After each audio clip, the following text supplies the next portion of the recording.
Sebelumnya, jangan lupa like, subscribe, dan bunyikan lonceng notifikasinya supaya tidak ketinggalan updatean.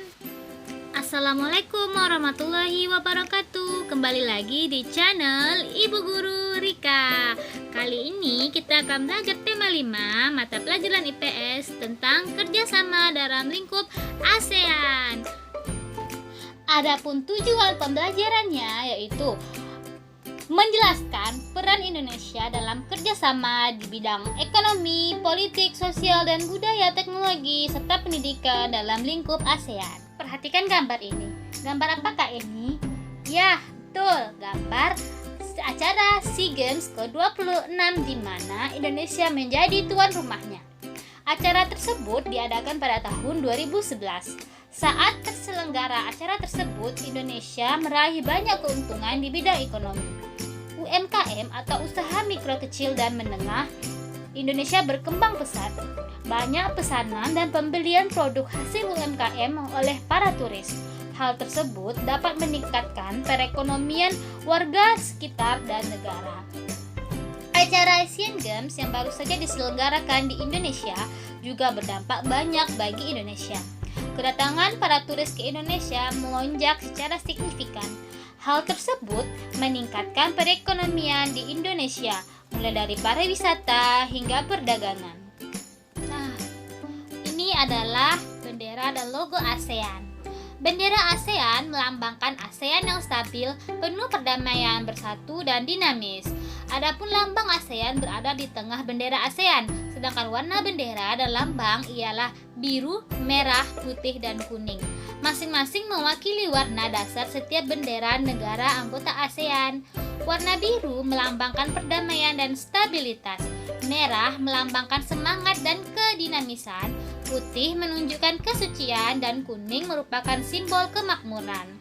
Ikatan rumpun padi melambangkan harapan para tokoh pendiri ASEAN agar asosiasi itu secara bersama-sama terikat dalam persahabatan dan kesetiakawanan sosial.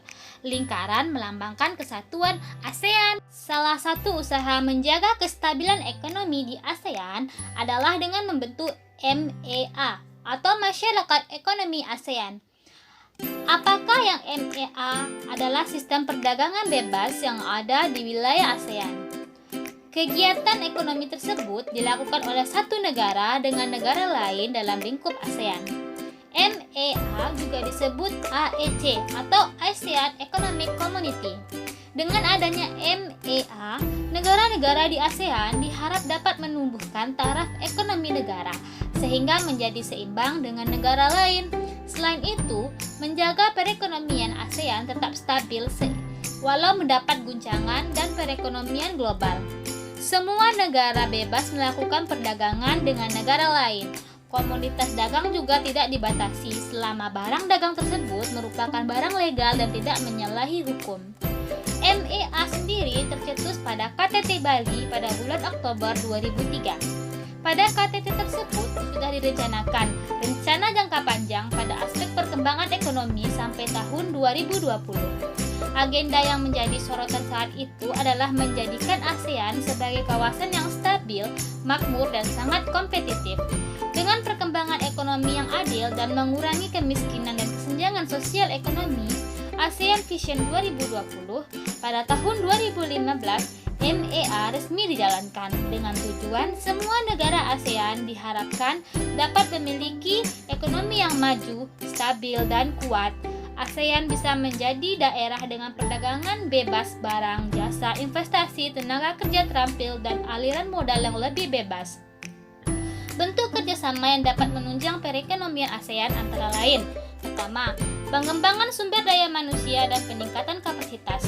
2. Pengakuan kualifikasi profesional. 3. Konsultasi lebih dekat pada kebijakan dan keuangan. 4. Langkah-langkah pembiayaan perdagangan. 5. Meningkatkan infrastruktur. 6. Pengembangan transaksi elektronik melalui elektronik ASEAN. 7. Mengintegrasikan industri di seluruh wilayah untuk mempromosikan sumber daerah. 8. Meningkatkan keterlibatan sektor swasta untuk membangun masyarakat ekonomi ASEAN.